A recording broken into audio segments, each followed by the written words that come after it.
in terms of parenting, well, respect is really important to me too. Having and showing the kids respect for not only their uniqueness, but that they are just whole and they are fine how they are. What that looks like for our family too is, we set boundaries and we still do those, but we also have basic trust in our kids that they can problem solve and they can figure things out. They've got the autonomy to do that.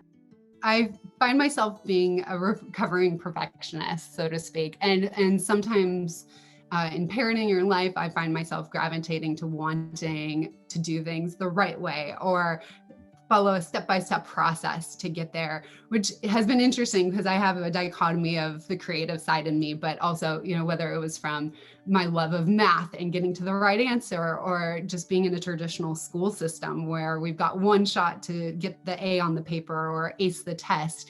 I find myself going into a cycle and thoughts of, we've got to do it just this perfect way. And that can butt against my values of having respect for my kids and seeing them and having basic trust that they are very capable. And I'll give an example of that. Just when my oldest son was showing interest in reading and writing his name, he would start writing his U and he'd do it upside down and I'd be observing. And in those moments, I didn't know how to engage with him. I think I tend to be a person who is good at observing and stepping back. And I think naturally coming into parenting, I was pretty good at realizing I wanted them to make their own mistakes. And which again, it's a dichotomy because I had a push-pull of wanting the right answer, but then also knowing that if I step back, like he could figure stuff out. But I really found myself wait, I think I could be stepping in a little bit more here. I could be providing him a little bit more guidance. And those moments kept occurring more and more as he got, more, just more development under his belt.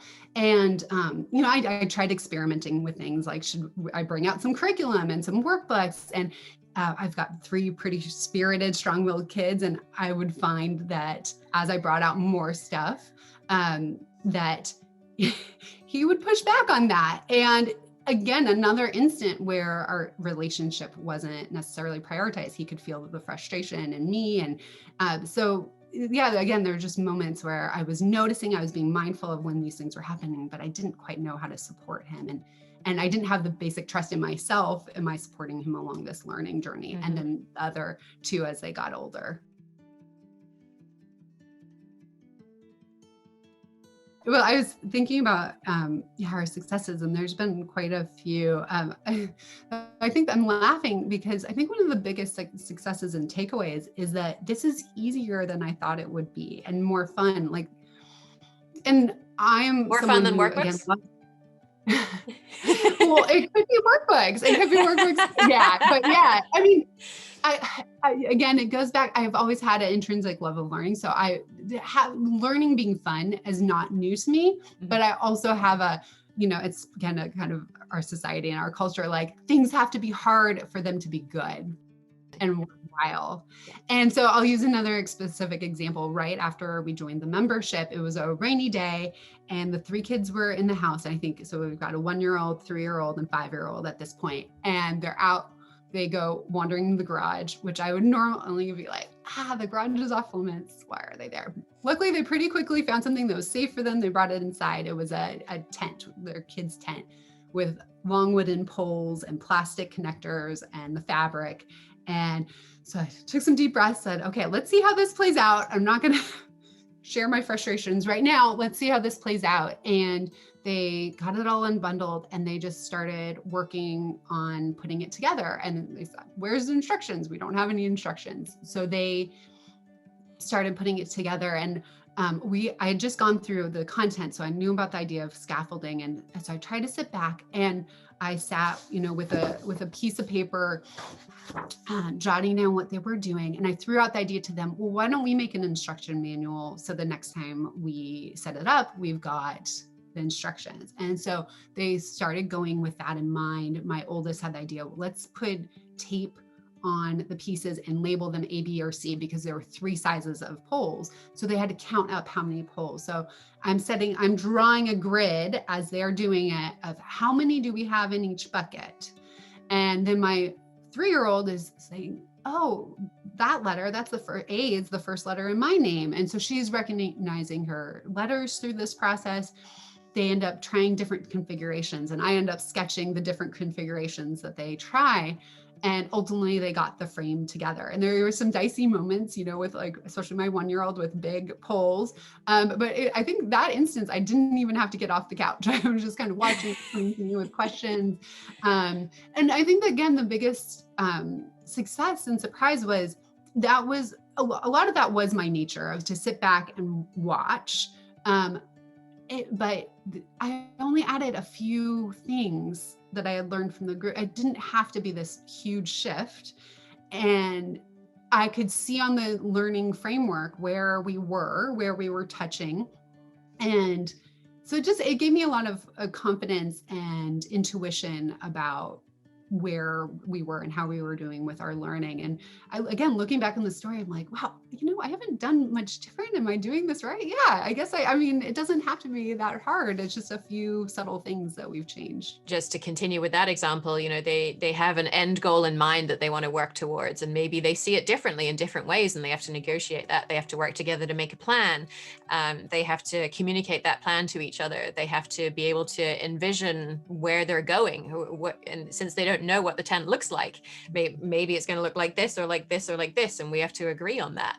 What's going to happen if we fail, if this pole doesn't fit here, and this pole now won't reach over to here? What does that mean? We have to regroup and try again. I mean, all of those skills are absolutely critical to succeeding in life and in the workplace. When they get to that point, it's not going to matter if they can recite the capitals of all 50 states or every country in the world, or all of the memorization stuff, but the skills that they learn through that little thing that you've been building on ever since then are what is going to hold them in good stead in this kind of thing. I'm laughing because as you were kind of replaying that example back, going through business school and the orientation, we've worked in small groups in a very similar way. They get together activities where we're building stuff and we've got a problem to solve. And it's so funny. It's so funny thinking that I had to wait until business school to get that kind of collaboration. So it's funny, but I also realized that I've seen this and I've seen where it feels really good, and I can see it now with the kids.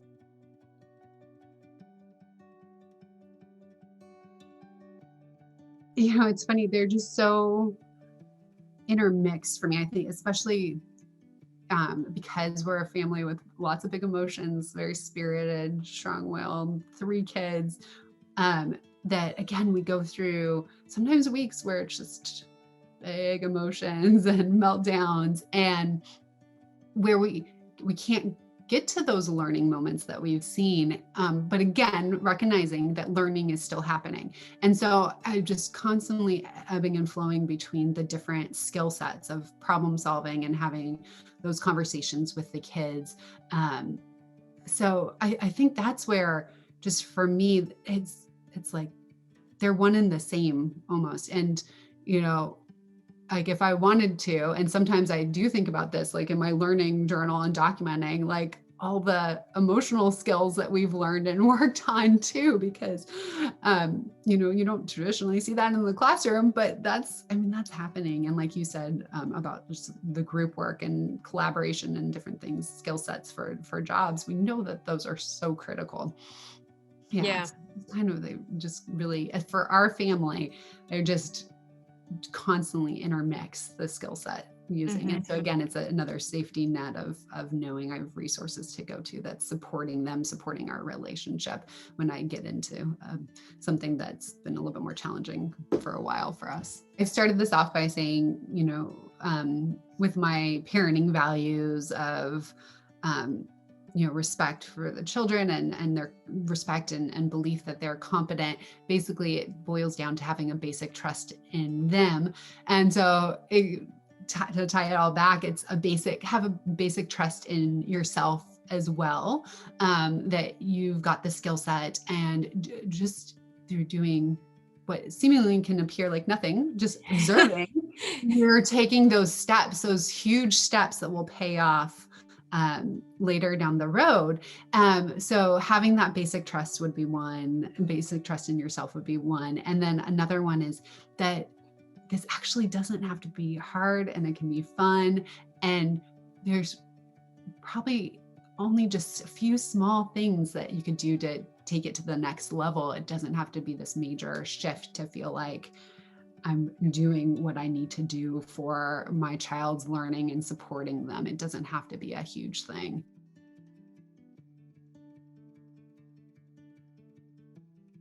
And I think you're absolutely right that parents do know their children better than anybody else knows them. That whatever parent or caregiver is spending the most time with a child knows that child better than any teacher ever will. And that means that you have knowledge about your child that nobody else is going to have. And maybe until they get into an intimate relationship later in their life, and somebody else maybe comes to know them potentially even better than you do. But right now, you know your child best, and that really means that you're uniquely equipped to give your child things that nobody else is capable of giving them. You were saying about you knowing your child best, like, so again with my almost 7-year-old, it's been, so I think he was very similar to me, so he's picked up on the doodling very much, but he's a very auditory learner, so like he loves podcasts, loves being read to.